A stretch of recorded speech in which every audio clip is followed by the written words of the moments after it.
A esta palabra la he titulado Rompiendo la Rutina. Vieron que a veces suceden cosas que rompen lo que nosotros estamos acostumbrados a hacer. Pasa a veces cuestiones que son de emergencia. Por ejemplo, se te rompe el auto, se te pincha una rueda, no lo esperabas. Y rompió tu rutina, ibas a trabajar o volvías de trabajar y algo sucedió en la moto, en el auto, en lo que fuera. Y te cambió el panorama del día, ¿o no? Fuiste a hacer un trámite cerrado. No hay manera de entrar. Chao, vacaciones, ¿no? Por 25 días. Y vos tenías que hacer un trámite ahí, tenías que ahora pasarlo tantos días hacia adelante. Pero después hay cosas que no surgen, cuestiones de emergencia. Hay cosas que suceden que igual cambian nuestra rutina. Y muchas veces son novedades, situaciones que pasan que cambian nuestra rutina. ¿Cuántos tienen hijos? Levanten su mano, aquellos que tienen hijos. ¿Recuerdan su vida antes de tener hijos? ¿Sí? ¿Se acuerdan? ¿No? Y cuando pensemos en el primer niño, cuando vino el primer niño, algunos tuvo uno solo, pero algunos tuvieron más. El primer niño, cuando vino ahí, ¿no cambió su rutina? ¿Cambió o no? A la noche, ¿qué hacía el nene? O la nena. Lloraba y usted estaba acostumbrado a que te acostabas a dormir y te dormías toda la noche. ¡Qué hermoso! Y el nene llora, ¿no? Y después, ¿qué pasa ahí en la noche? Y pañales. Lo que vale tener un niño es caro, ¿o no? Es caro tener un niño, es decir, no es barato. Conlleva un montón de gasto y tenías que empezar a la noche tener que tener los pañales. O sea, un montón de cosas te cambian. ¿Por qué? Bueno, hay que comprar la leche, ya no podés gastar. Antes decía en cualquier momento, hoy salimos afuera. Y ahora sí, sacamos la mesita afuera. Ese es nuestro afuera. Te saqué a comer afuera, eso es lo máximo. ¿Por qué? Porque ahora vienen otros gastos. Y el chico empieza a tener, cada día que pasa, más. Y genera más dependencia también. O sea que son cosas que entraron en nuestra vida, situaciones que pasaron, a veces esperadas, otras no esperadas, pero que cambian, rompen nuestra rutina. Cuando nos casamos, a ver, cuando se pusieron en pareja, ¿se acuerdan? Piensen ahí, algunos fue hace tanto, pero piense ahí, cambió la cosa. Porque usted sí quería, antes, se iba a dormir a la hora que quería. Antes iba a dormir y si quería, cocinaba. Y si quería no cocinaba, ¿o no? ¿Y ahora qué pasa? ¿Hay que cocinar o no? Repítalo conmigo, hay que cocinar. Repita conmigo, te va a hacer, hay que cocinar. No, claro, te cambia, ahora hay que cocinar. Y hay que empezar, ¿no? Y hay que limpiar. Antes podíamos, íbamos teniendo los varones, ¿no? Yo estudiaba en el instituto y teníamos la cama, y eran 3 camas, ¿no? Y la de arriba yo siempre elegía la del medio porque tenía que ir a la tercera.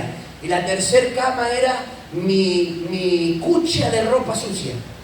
Yo llegaba, agarraba, me sacaba la ropa, la tiraba ahí, la amontonaba. Cuando ya no tenía más ropa, iba y lavaba. Claro, cuando me casé ya no podía hacer lo mismo. Es decir, yo no llegaba a casa, tirar en la cama. Y toda ahí hasta que me acabe la ropa. ¿Saben? El golpecito que me hubiesen pegado, ¿no? No hubiese durado mucho. Es decir, cambia. ¿Por qué? Porque cambia la rutina por determinadas cosas. Bueno, la Biblia habla de Nehemías y va a hablar de que Nehemías estaba en un momento particular de la historia, pero un momento particular de su propia vida también. Y de repente va a suceder algo que va a romper la rutina. Y quiero hablarte algo porque Dios se encarga muchas veces de romper nuestra rutina, de romper esas cosas que nosotros medio como que tenemos acomodados cómo lo queremos hacer, y Dios se encarga de romperlo de alguna manera para aprender dependencia de Él y para poder crecer en nuestra vida espiritual. Y eso es lo que le va a pasar a Nehemías. Nehemías está en el exilio y el pueblo de Israel ya había vuelto en 2 oportunidades, primero un grupo, luego otro grupo, y Nehemías se encontraba tranquilo. Trabajaba en un buen trabajo. Trabajaba en el palacio del rey. ¿Estaba bueno el trabajo o no estaba bueno? Imagínense, en la Casa Rosada trabajaba, ¿no? Estaba bien. Estaba cómodo y tenía un buen trabajo. Probaba el alcohol, probaba vino. A más de uno no le gustaría, ¿no? Porque encima le pagan. Imagínese, el copero ahí estaba y probaba vino. Qué lindo trabajo, ¿no? Para más de uno, no le voy a decir que todos, pero alguno capaz que... Y dice, mirá, encontré el trabajo ideal, copero del rey, ¿no? El trabajo que más quería. Ahora dice la Biblia que estaba bien, buena posición, porque los coperos del rey también se convertían en la antigüedad en confidentes. ¿Por qué? Porque el copero del rey era una persona de confianza, porque vos tenías que tomar el alcohol, primeramente tomabas el vino y después lo podía recién tomar el rey, porque si no se lo envenenaba. Esa era principalmente su función. Ahí ya más de uno no le gustaría ese trabajo, ¿no?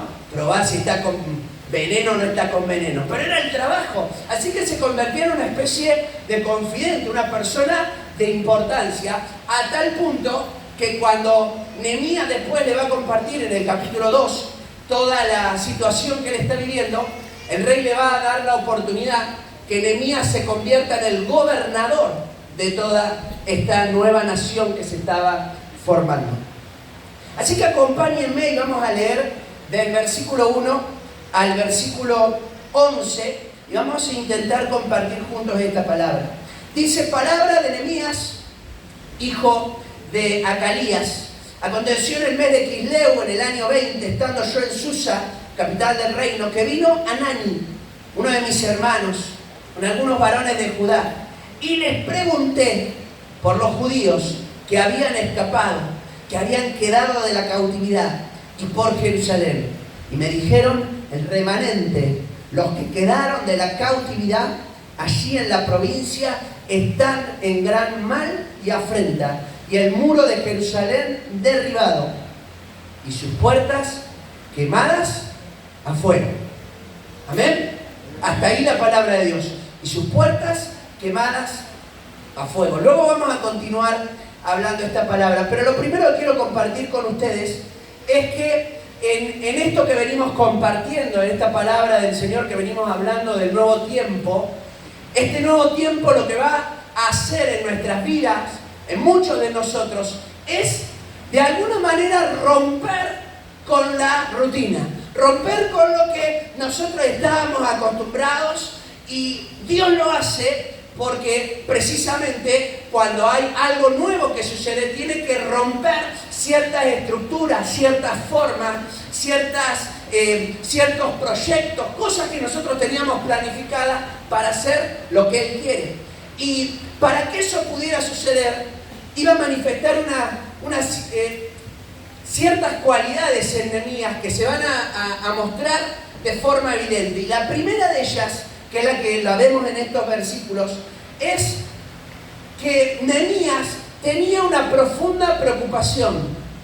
Él tenía una profunda preocupación por la necesidad que había en el pueblo. Repita conmigo: una profunda preocupación.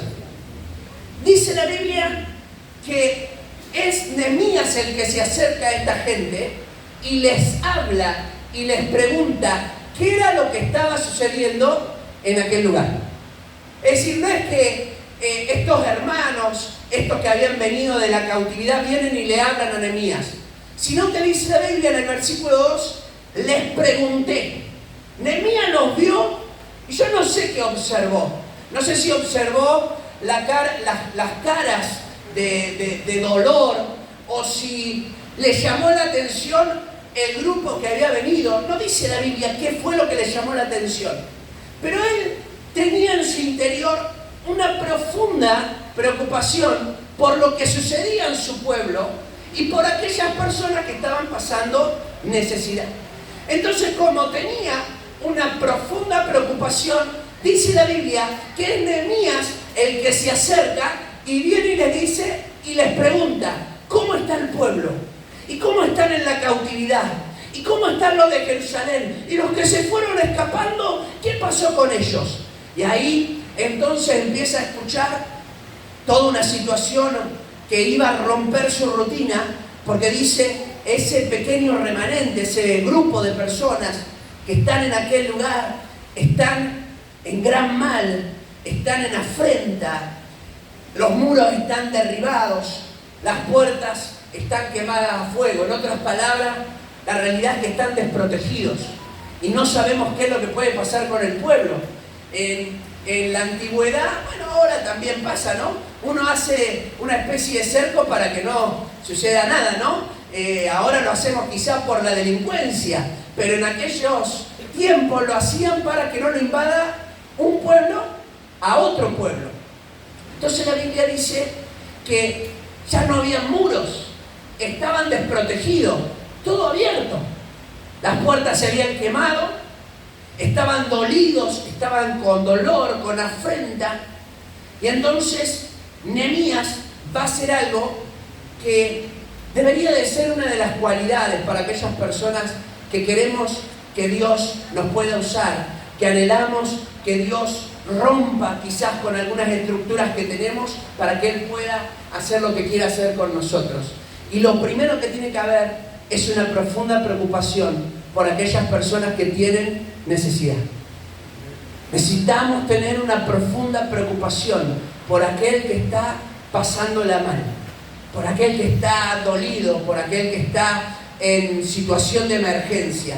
¿Saben por qué? Porque eso, cuando nosotros hacemos eso, lo primero que estamos rompiendo es el egoísmo que hay dentro de nosotros.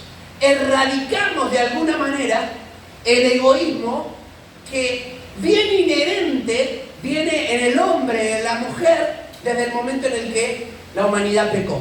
Dios lo creó todo perfecto, pero cuando entró el pecado empezó a haber egoísmo, y usted lo va a ver, se preocupaba por... Entonces, ¿qué hacía? ¿Qué dice la Biblia? La mujer que me diste, ¿no? Yo no tuve la culpa, la tiene... Arreglátela. Y la mujer, no, yo no fui, fue la serpiente, arreglátela. Es como siempre el egoísmo. Piense que hasta en los niños, cuando uno lo ve de chiquitito, desde el principio se empieza a ver una característica que es el egoísmo. Tiene su juguete y ¿qué hace el nene? ¿Qué hace el nene? Una de las primeras cosas que se enseña a los niños más chicos en el jardín de infantes y demás, ¿qué es? A compartir. ¿Por qué le enseñamos a compartir? Porque es egoísta. Esto es mío, este es mi juguete, no te lo voy a prestar, ¿no? Y pareciera como que a veces pasan los años y nosotros estamos igual. Es como prácticamente lo mismo. Este es mi problema. Aquel tiene un problema, bueno, que se le arregle. Es el problema de él, no es mi problema. ¿No? ¿Cuántas veces hemos hecho lo mismo? Nos hemos enterado que alguien estaba con un problema, no es mi problema. Pará, pero ¿qué? Yo no te dije. No es mi problema. Yo ya tengo demasiados problemas. ¿Cuántas veces hemos dicho esa frase?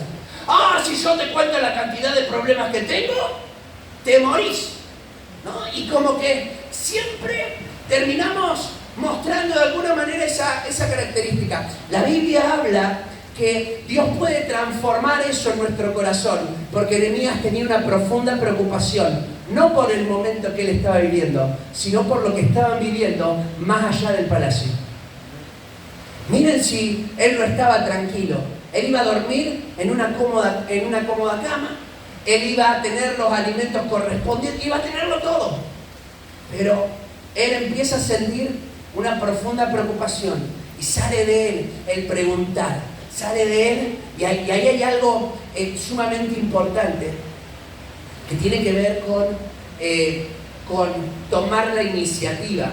Nosotros a veces decimos, bueno, pero el problema es que no me lo vino a contar, que lo viva solo. Mi pregunta es, ¿alguna vez hemos preguntado sinceramente, ¿estás bien? ¿No te hace bien cuando alguien te pregunta, ¿cómo estás? ¿Estás bien? Y cuando te lo repregunta de vuelta, ¿de verdad? ¿Estás bien?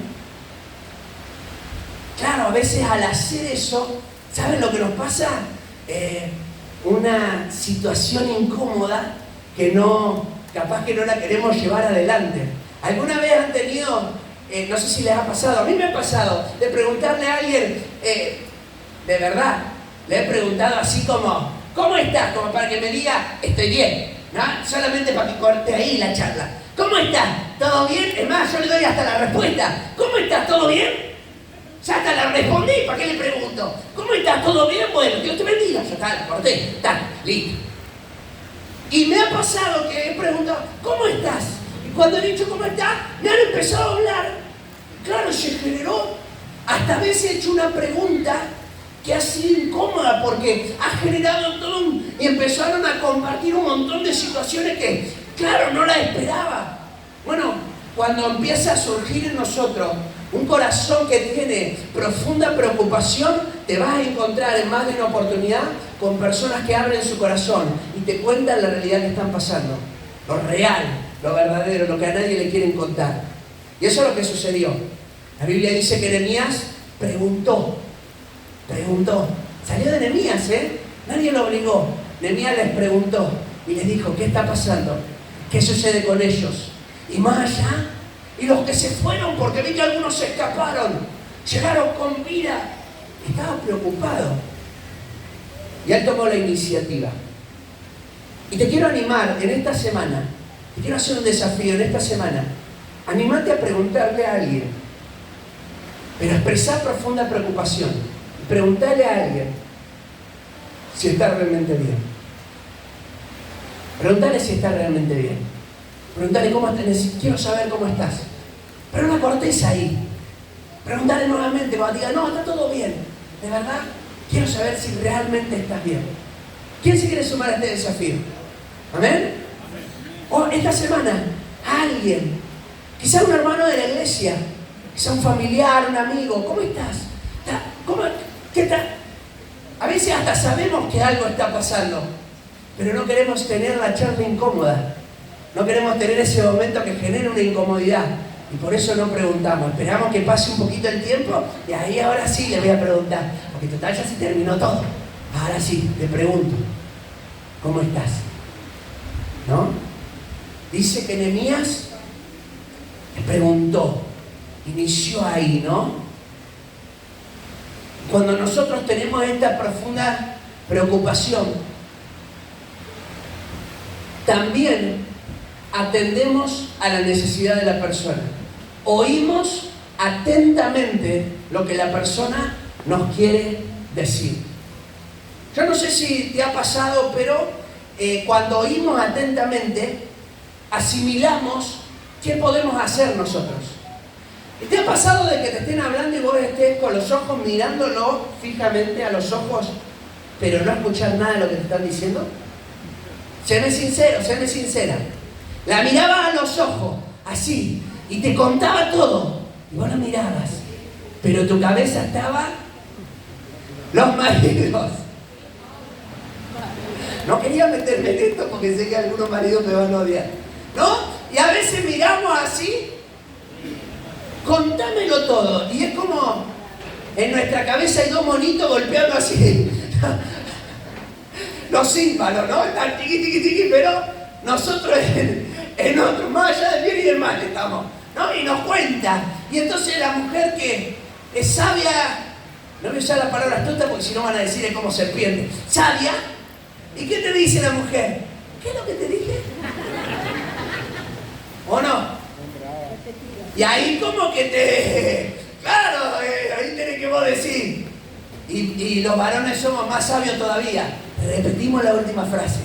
Le decimos la última, que es la que nos acordamos. Que Dora está pasando este problema. Es la última frase que escuchamos, esa la repetimos. Pero Dios nos quiere enseñar a oír atentamente, porque cuando oímos atentamente, podemos dar una respuesta a la necesidad.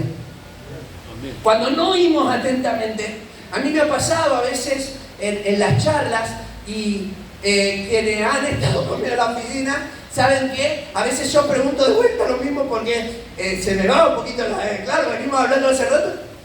¿Cómo era que me dijiste? Pero era precisamente porque a veces uno de tanto que empieza a hablar, se olvida y no presta atención. Entonces yo tengo que formular de vuelta la pregunta, porque al formular de vuelta la pregunta, recuerdo, y ahí lo meto en el mega que tengo, porque tampoco tengo un giga, en el mega que me queda ahí, la meto a la información, ¿no? Pero tantas situaciones que se dan, y a veces por no oír atentamente, no podemos dar una respuesta a eso.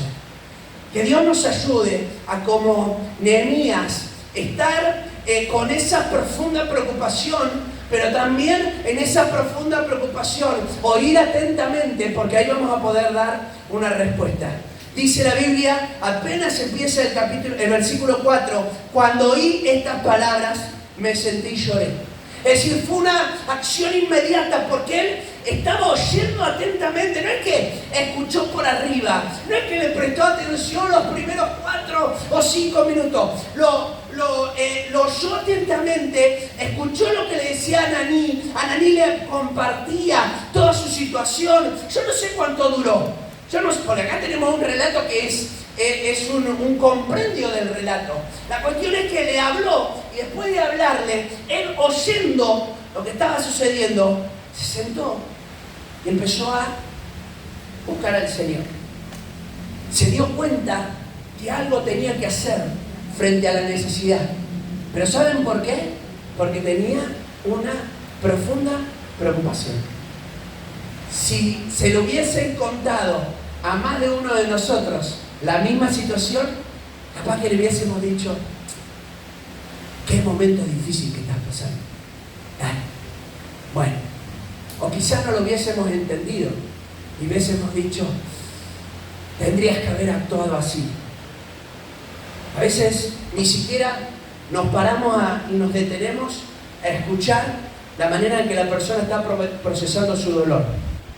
Dios nos ayude en este tiempo en donde Dios tenga que romper nuestra rutina, porque cuando oímos atentamente lo que la persona está pasando, ¿saben lo que sucede?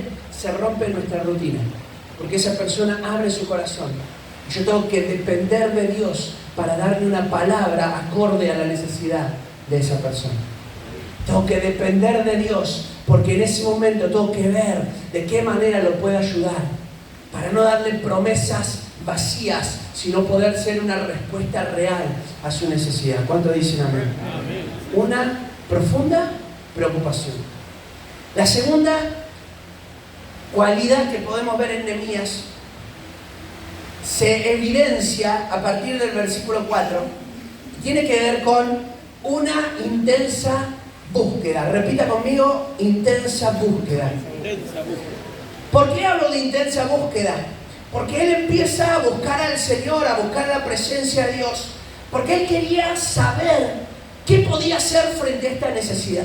¿Cómo hago para hallar una solución?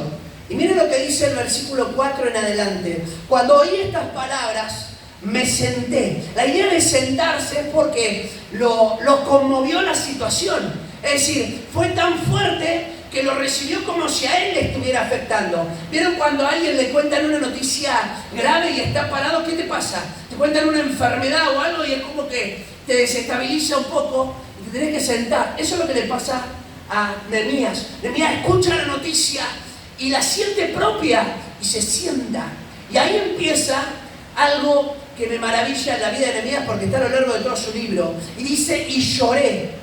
E hice duelo, escuchen bien, por algunos días, ahora después vamos a hablar de eso, y ayuné, y oré delante del Dios de los cielos, y dije, y acá viene una oración: te ruego, Jehová, Dios de los cielos, fuerte, grande y temible, que guarda el pacto y la misericordia a los que aman y guardan tus mandamientos. Esté ahora atento tu oído, abierto tus ojos, para oír la oración de tu siervo, que hago ahora delante de ti, día y noche, por los hijos de Israel, tus siervos, y confieso los pecados de los hijos de Israel, que hemos cometido contra ti. Sí, yo y la casa de mi padre hemos pecado, en extremo nos hemos corrompido contra ti, no hemos guardado tus mandatos, estatutos y preceptos que diste a Moisés tu siervo. Acuérdate ahora de la palabra que diste a Moisés tu siervo, cuando dijiste: si ustedes pecaren, yo los voy a dispersar por los pueblos, pero si se vuelven a mí y guardan mis mandamientos y los ponen por obra, aunque la dispersión fuera hasta el extremo de los cielos, y ahí los voy a recoger y los voy a traer al lugar que escogí para hacer habitar allí mi nombre. ¡Wow! ¡Tremendo! Esto habla de una intensa búsqueda, de día y de noche. No es que él se sentó lloró y ya está. Bueno, vamos a dar vuelta a la página. Oh, qué dolor que está sufriendo. Ya está. Ahora sigamos con esto. Dice que esta intensa búsqueda duró por algunos días. ¿Vieron que dice por algunos días? El capítulo 2, versículo 1, habla de otra fecha. Está en el calendario hebreo. Sucedió en el mes de Nisan, en el año 20 del rey Artajerjes. Y ahí viene lo que sería la respuesta de Dios. ¿Saben cuánto pasa entre el capítulo 1 y el capítulo 2? En donde él sigue buscando la presencia de Dios. 4 meses. 4 meses. Piense por un segundo, yo no sé si usted ha llorado. ¿Ha llorado alguna vez en la vida? ¿No? Hasta el más duro alguna vez ha llorado, ¿o no? ¿Ha llorado por cerca de una hora? Es decir, por un lapso largo. ¿Sí? ¿Ha llorado? ¿Usted se ha visto a un espejo mientras está llorando? No. Algunos sí, algunos no. Pero si se viera en el espejo, ¿cómo se vería su rostro después de una hora de llorar? ¿Cómo estaría? Qué hermosa mujer, qué hermoso varón, ¿verdad? ¿O no? Para la foto. Y ahí viene la esposa, fotito. Y vos estás, los ojos así, la nariz que se abre, más de uno moqueando, ¿no? Los ojos ahí, todo. En la cara se cambia el rostro, hasta cambia, empiezan a ver hasta más arrugas. Más, pastor, más, pastor. En ese momento hay más. Es decir, se desfigura el rostro. Ahora piense, por favor, usted conmigo, pasar 4 meses de llanto y de sufrimiento. ¿Por qué es lo que dice la Biblia? Cuando se refiere a eso, algunos días que él está sentado, llorando y de luto, usa la palabra que se hacía para precisamente una persona que murió. Realmente de luto. 4 meses llorando. Yo no sé si usted ha tenido que atravesar una situación tan compleja y tan difícil. Quizás sí, en donde ha llorado de manera constante, día tras día, tras día, tras día, tras día. Quizás sí le pasó. Quizás sí le pasó. Cualquier persona que lo viera afuera podía identificar. Una persona que ha pasado por un proceso de depresión muy profundo, las personas no pueden identificar desde afuera, por más que la persona no esté diciendo ni vaya con un cartel diciendo estoy en una profunda depresión. ¿Por qué? Porque su rostro empieza a evidenciar las marcas de esa profunda depresión. Y esto es comparativo. Ananías no estaba en depresión, pero Nehemías entra en un tiempo donde empieza con tal preocupación que empieza a llorar y se empieza a quebrar, al punto tal que miren por qué le digo que dura 4 meses, porque si usted mira el capítulo 2, dice la Biblia que el rey lo ve y le dice, ¿por qué tienes tu rostro de esta manera? Y él dice que tuvo miedo porque él estaba con esa forma. Y cuando él le empieza a hablar, el rey le dice, esto es aflicción de espíritu. O el rey era la persona más espiritual del mundo, o era muy evidente en el rostro. Estoy hablando de un rey pagano. Así que era tan evidente que Nehemías estaba sufriendo que cualquier persona del otro lado podía evidenciar ese rostro. Por eso dice el versículo 2 del capítulo 2, me dijo el rey, ¿por qué estás triste tu rostro? Pues no estás enfermo. ¿No es esto sino quebranto de corazón? Es tremendo. Estaba tan compungido, con tanto dolor, le había tanta preocupación. Ay, hermano, yo, de verdad, esto me lo predico, me lo hablo. Cuando yo miro eso, digo, Señor, esa preocupación es la que vos necesitás en la iglesia. Esa preocupación de Nehemías, preocupación tan profunda que este hombre estaba, lo llevó a una búsqueda incesante, porque no es que él se quedó llorando, uy, pobre mis hermanos, cómo sufren. No, empieza a buscar de día y de noche. Ese llanto era la manifestación de que sentía que algo tenía que hacer y empieza a orar. No sabía qué tenía que hacer, pero Dios le va a decir qué tiene que hacer. Pero todo empieza que había una profunda preocupación. y una intensa búsqueda. Empieza a buscar a Dios en oración. Y empieza a orar, empieza a orar, y empieza a orar. Empieza a ayunar, empieza a clamar por esa situación. Empieza a orar por eso. Yo te quiero animar porque a veces pasamos momentos difíciles en nuestra vida y en vez de combatirlo de forma espiritual, lo compartimos de forma natural. La forma espiritual para combatir el dolor y las situaciones complejas es buscando intensamente al Señor. A veces, ¿qué es lo que nos pasa cuando entramos en una prueba? Nos alejamos de Dios. Nos distanciamos de Dios. Y Dios te dice en este día, si estás pasando una prueba, acércate, buscá, orá intensamente, clamá, clamá, clamá, clamá, clamá, clamá. Apoyate en gente que pueda clamar, que pueda orar por vos, que te pueda levantar, que te pueda fortalecer. Y ahí entra este hombre en una intensa búsqueda a buscar al Señor y empieza a reconocerlo, porque cuando empezamos a orar, lo primero que tenemos que hacer es darnos cuenta que si Dios no está con nosotros, no lo vamos a poder sobrellevar. Si Dios no está con vos, no lo vas a poder sobrellevar. Inténtalo, o yo lo puedo intentar humanamente, no lo voy a poder sobrellevar. Puedo hacer lo que, miren, todos los esfuerzos posibles, puedo crear el ambiente, puedo hasta fortalecerme de personas que me acompañen, pero si no me acerco al Señor, si Dios no está presente, sería imposible. Por eso él comienza su oración buscando a Dios. Tú eres el Dios grande, tú eres el único, tú eres el Dios temible, tú eres el Señor. Empieza a buscarlo porque dice, si yo no estoy con vos, si yo no estoy con vos, no voy a poder hacer nada con todo esto. Y Nehemías lo empieza a hacer. Nehemías dice su palabra, que empieza a buscar al Señor. ¿Han intentado arrancar un auto? ¿Vieron cuando el auto no arranca? ¿Lo han intentado empujar al auto? ¿Cuántos lo han intentado empujar? ¿No? ¿Nunca se les quedó el auto? ¡Oh, bendito Dios! ¡Qué lindo que es! ¿No? ¡Wow! Maravilloso el Señor. Bueno, ahora empiezan a levantar cada vez más las manos, pero está todo el auto roto acá. Pero la cuestión es que cuando estás en el auto, ¿no? Tenés que empujarlo. Yo he intentado empujar el auto, subirme y arrancarlo, ¿no? Lo he intentado hacer. Pero si no hay una bajada correspondiente, vas a seguir andando. ¿Por qué? Porque necesitas ¿qué? ¿Quién lo dijo por ahí? Necesitas ayuda. Alguien que te dé una mano. Porque si no, salvo que estés en la sierra, estés en bajada, bueno, me tiro en la bajada. Pero si no, va a ser muy difícil querer hacerlo solo. Y a veces parece que con nuestra vida estamos empechando el auto, subiéndonos arriba, metiéndole el cambio, haciendo... Hermano, no vamos a poder. Dios te dice, no vas a poder. Sí, Dios te lo dice, no vas a poder.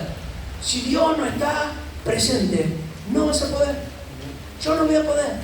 Necesitamos que Dios esté en la ecuación, que esté en nuestra vida, que esté ahí. ¿Ven? Si no, va a ser imposible. Amén, gloria a Dios. ¡Qué calidad! ¿Cómo me apoya ahí? Y la segunda ahí, en esto, manifiesta el arrepentimiento. Nehemías se arrepiente genuinamente. Nehemías empieza a buscar al Señor y se arrepiente de lo que él hizo y se arrepiente de lo que hicieron sus padres. Se arrepiente, empieza a decir, Señor, nosotros y se identifica, porque a ver, Nehemías se nota por su espíritu, por todo lo que es este libro, por lo que habla Esdras también acerca de él, que era un hombre de Dios, que era un hombre que lo buscaba, pero igual se arrepiente de su mal proceder y lo empieza a buscar al Señor y da vuelta a su vida y esa es su oración y es una oración constante en él. Quiero dar vuelta a mi vida, no quiero seguir igual. La mejor manera de ilustrar a una persona que está arrepentida es una persona que va en auto. ¿Cuántos han usado el freno de mano para cancherear cuando eran jóvenes? Y hacer ahí una coleadita con el auto, ¿no? ¿La han hecho alguna vez o no? No. Pastor, lo hice ayer, no soy tan joven, pero igual lo hago. Bueno, también lo puede hacer aunque no sea tan joven. Pero, no, a mí me gustaba, era como que iba en el auto y me quería hacer cancherito. No sé si era cancherito, pero yo lo hacía igual. Y le tiraba el freno de mano y daba la vueltita ahí, claro, yo me sentía que era el de los Rápidos y Furiosos. El auto en una batata, se caía a pedazos, o sea, se quedaba la mitad de la cola, se iba con él para allá. Yo seguía para allá, la otra mitad se iba. Pero yo chocho ahí, usé el freno de mano y giré. El arrepentimiento es ese cambio drástico. Ya no quiero más esta vida, yo me quiero acercar al Señor. Este hombre, Nehemías, demuestra, manifiesta, vamos a hacer las cosas de forma diferente. Vamos a hacer las cosas de forma distinta. Y empieza a hablar, y usted lo va a ver en el versículo 6, el versículo 7, nos hemos corrompido, pero nos arrepentimos, queremos cambiar, confieso mis pecados, dice en el versículo 5, empieza en el versículo 6, empieza a hablar y abre su corazón. Pero otra cosa que manifiesta este varón en esa intensa búsqueda del Señor, es que era una persona que tenía fe. Era una persona que tenía fe. Porque le empieza a reclamar a Dios promesas antiguas. A mí me encanta esto. Empezó a reclamar promesas que Dios le había dado a su pueblo. Si el pueblo se arrepiente y va a lo que dijo Moisés, a lo que dijo allá en Deuteronomio, si el pueblo se arrepiente, si se arrepiente el pueblo, empieza con, vos dijiste que lo vas a traer de todos lados. Así que acá estamos buscando tu rostro. Me arrepiento, pero queremos hacerlo de forma diferente. Quizás acostumbrados a nuestras promesas, no nos damos cuenta que las promesas de Dios son diferentes. A veces nosotros prometemos cosas que no cumplimos, ¿o no?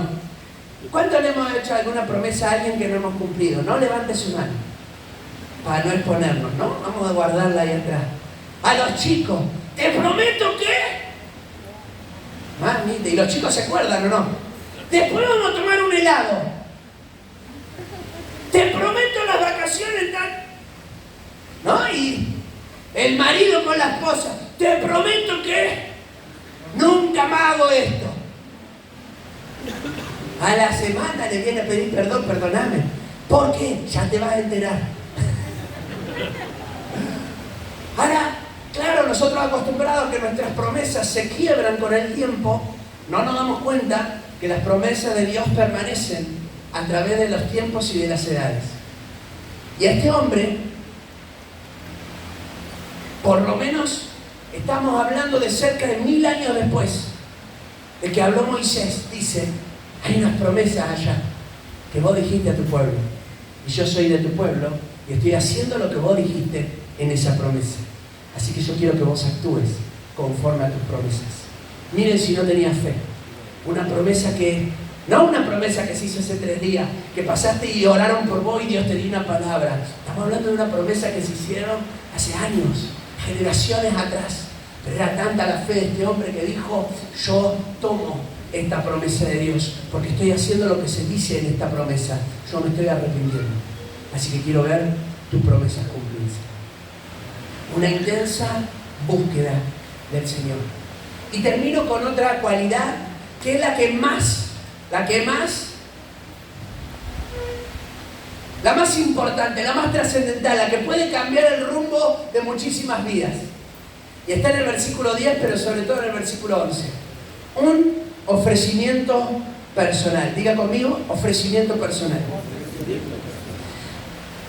Muchas veces hablamos del llamado de Dios. Habrá escuchado de la iglesia, Dios me llamó. Y el que está del otro lado se pregunta, ¿cómo fue que lo llamó, no? Y empezar, ¿cómo es eso de que me llamó? ¿Qué es esto de llamó? ¿Qué le tocó ahí? ¿Le tiene el número de teléfono? ¿Cómo es que me llamó? Empezar a preguntarte, ¿cómo es eso? Nehemías da la clave de lo que es un llamado. La clave del llamado es una persona que se ofrece a Dios para ser un instrumento en medio de la necesidad. Amén. Porque dice la Biblia, versículo 10 y versículo 11, ellos son tus siervos, tu pueblo, a los cuales redimiste con tu gran poder y con tu mano poderosa. Te ruego, oh Jehová, esté ahora atento tu oído a la oración de tu siervo. Era él. Y a la oración de tus siervos, porque se ha puesto a orar con esta gente que le había comentado la situación. quienes desean reverenciar tu nombre. Concede ahora buen éxito a tu siervo. Escuche bien, y dale gracia delante de aquel varón, porque yo servía de copero al rey. ¿Qué es lo que está diciendo? Él está presentando su preocupación, la gran preocupación. Empieza a buscar a Dios en oración, y en esa búsqueda intensa de Dios, Él se ofrece. Porque mientras Él está orando, Él dice: dame buen éxito para cuando esté con ese varón. ¿Quién era ese varón? El rey. Capítulo 2, versículo 1. Se presentó frente al rey, orando, clamando y con una cara desfigurada en su rostro que podía llegarle a costarle su propia vida. Pero ¿saben por qué lo hizo? Porque Él dijo: además de orar, además de clamar, capaz que yo soy la respuesta ante esa necesidad. En vez de solamente orar y pedir, dame la oportunidad, dame gracia delante de ese varón. Dame gracia porque yo servía de copero al rey. Es decir, yo voy a estar frente a él. Dame gracia para hablarle. Dame gracia para que me dé una oportunidad de que le comente la situación. Y la Biblia dice que lo puede hacer. Y el mismo rey le habla: vas a poder ir. Y él va a ser encomendado con un pequeño grupo a esa tierra. Es decir, que este varón, Nehemías, necesitaba, al ver la necesidad, presentarse, ofrecerse y decir: yo quiero ser un instrumento en las manos del Señor para lo que sea. Rompió su rutina, porque al hacer eso iba a cambiar. Ya no iba a ser más copero del rey. Es decir, él se arriesgaba no solo a algo tan fuerte como podía llegar a ser la muerte. Se estaba ofreciendo a dejar unas comodidades maravillosas. Él estaba en un palacio. Él estaba, por más que sea una función como la del copero, él no tenía las necesidades que tenían otras personas. Se alimentaba del mismo lugar en donde estaban las personas de ese palacio. Lo tenía todo, estaba cómodo. ¿Qué mejor trabajo que ese podía ofrecerse? Él está orando y está clamando, y ahora iba a tener que dejar el palacio y trasladarse a una tierra sin muros, sin casa, sin nada, que en cualquier momento podía venir otro pueblo y prenderlo fuego. ¿Pero saben por qué lo hizo? Porque más allá de orar, él se percató que había una necesidad y dijo: quizás yo puedo ser esa respuesta. Por eso oró y dijo: dale gracias. Ahí encomendó su mano, su vida al Señor. A ver si me das gracia. Porque capaz que se presentaba ante el rey y el rey le decía: ¿por qué estás triste? Y en vez de decirle: esto es de esta manera, le hubiese dicho: salí de mi presencia. Salí de mi presencia. Pero la Biblia dice que este varón se presentó, se percató de que había una necesidad, que había que hacer algo más que clamar. Yo soy de la ciudad de Mar del Plata y todos los que aprenden a nadar en mar, en muchas de las oportunidades como que te confías porque ya estás acostumbrado.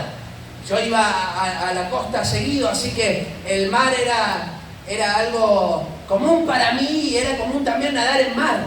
Y claro, a veces por esa situación de sentirme cómodo con el tema del mar, en una oportunidad entré a lo más profundo, como yo estaba habituado a meterme, y caigo en un remolino de agua y me empieza a chupar hacia adentro, ¿no? Y bueno, luché muchísimo luché para salir, pero la realidad es que no podía salir. Cuando estaba pisando, haciendo un poquito de pie, nuevamente me chupaba ese remolino de agua. Después hicieron ahí un lugar de emergencia porque ya había muerto otra persona en el mismo lugar, en la misma sección, así que se cerró y no se permitió más en esa sección poder entrar. Es decir, que y en ese momento entró una mujer, y fue una mujer la que me sacó, una mujer que entra y se para en el lugar. Primero intentaron hacerlo así tipo cadena, no pudieron, no llegaban porque estaba muy profundo, así que la mujer llegó hasta un lugar donde me pudo agarrar y me pudieron sacar, arriesgando aún su propia vida. Ahora, cuando pasó eso y más allá de lo que significó, yo aprendí algo de esa situación, que en algunas oportunidades hay cosas que no podemos hacer solo, pero además esta necesidad de que el poderme meter al agua y demás, a veces necesito que alguien me preste una mano y me ayude. Ahora imagínense si esa persona se hubiese quedado ahí, se acercaba ahí y oraba, se acercaba ahí cerquita y decía: en el nombre de Jesús, sal, ahora pisa, en el nombre de Jesús, pisa bien en un lugar, y ahora sí, vamos que tú puedes, en el nombre de Jesús, tú puedes, tú eres una persona muy sabia, tú vas a encontrar el camino. ¿Hubiese estado bueno? Acá no estaría predicando, bueno, sería bueno, diría más de uno, pero bueno, la situación. La cuestión es que, ¿qué hubiese pasado si hubiese orado? Se paraba ahí y oraba nada más. Tenía que ayudarme. Dios te va a llevar, Dios me va a llevar a romper la rutina para orar por personas, pero también para ayudar. Amén. Y para poder sacarla de ese pozo en el que se encuentra. ¿Cuántos dicen amén? Como Nehemías, que clamó y se dio cuenta que tenía que hacer algo más que simplemente clamar. Ese llamado de Dios surgió cuando él se dio cuenta que él era la respuesta a esas oraciones. Imagínense, Nehemías estaba orando. Yo me imagino que en esos 4 meses varias cosas pasaron en su corazón, pero probablemente durante esos 4 meses de oración y de clamor, Dios le estuvo hablando a él para ir diciéndole: sos vos la persona que va a tener que ir a ese lugar. Él clamaba: a ver, ¿qué va a pasar? Mi pueblo desprotegido. Y a la medida que fue orando, empezó a darse cuenta: vos estás clamando porque yo a vos te quiero usar para que seas esa respuesta. Quiero terminar con un pasaje en Mateo capítulo 9, versículo 35 al 38, que habla sobre esto. Dice la Biblia, Mateo 9, 35 al 38 y después el capítulo 10, el versículo 1. Recorría Jesús todas las ciudades y aldeas, enseñando en las sinagogas de ellos y predicando el evangelio del reino y sanando toda enfermedad y toda dolencia en el pueblo. Y al ver las multitudes, tuvo compasión de ellas, porque estaban desamparadas y dispersas, como ovejas que no tienen pastor. Entonces dijo Jesús a sus discípulos: a la verdad, la mies es mucha, mas los obreros pocos. Rogad pues al Señor de la mies que envíe obreros a la mies. ¿Cuántos leyeron alguna vez esta palabra? Amén. ¿No? ¿La escucharon? ¿Saben lo interesante de esta palabra? Además de la necesidad que estaba frente a sus ojos y que Dios le dijo: oren, porque hay falta de obreros, hay falta de personas que rompan su rutina para beneficiar a otros. ¿Saben lo que pasó? Nos salteamos lo que dice el capítulo 10, versículo 1. Porque ellos reciben este mandato de Jesús: rueguen, oren, clamen para que salgan obreros. Pero miren lo que pasa en el 10.1. Entonces, llamando a quienes, a los 12 discípulos, ¿a quiénes les acaba de hablar? A sus discípulos. A sus discípulos le dijo: la mies es mucha, los obreros son pocos, rueguen al Señor de la mies que envíe obreros a la mies. Entonces nos llama a los discípulos, a estos mismos, y les dice: les voy a dar autoridad sobre los espíritus inmundos. Acuérdense que él venía de sanar enfermedades y dolencias, para que los echen fuera y para sanar toda enfermedad y toda dolencia. Y ahí empieza a designar a cada uno de los discípulos. ¿Saben lo que está diciendo Jesús? Les dijo: la mies es mucha, los obreros son pocos, rueguen, pero ustedes son, o sea, ustedes que tienen que rogar, les quiero anticipar algo: ustedes son la respuesta para esa necesidad. De entre ustedes, de entre sus discípulos, porque no sabemos si eran los 12, dice a sus discípulos, pero después especifica: llama a 12. Es decir, de entre esos discípulos había gente que tenía un corazón deseoso de romper la estructura, su rutina, y de poder ser un instrumento en su mano. Entonces designa a los 12 que van a ser un instrumento en sus manos.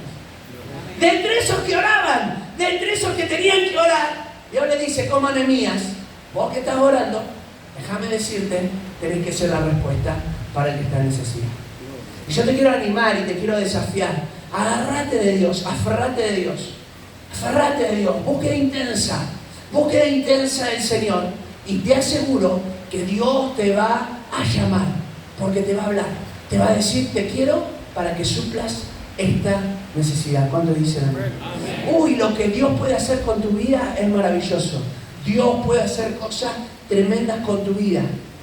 Búsqueda intensa, gran preocupación por el necesitado, y te aseguro que Él te va a llamar a la puerta para que puedas ser un instrumento en sus manos. Amén. ¿Qué les parece si nos ponemos en pie?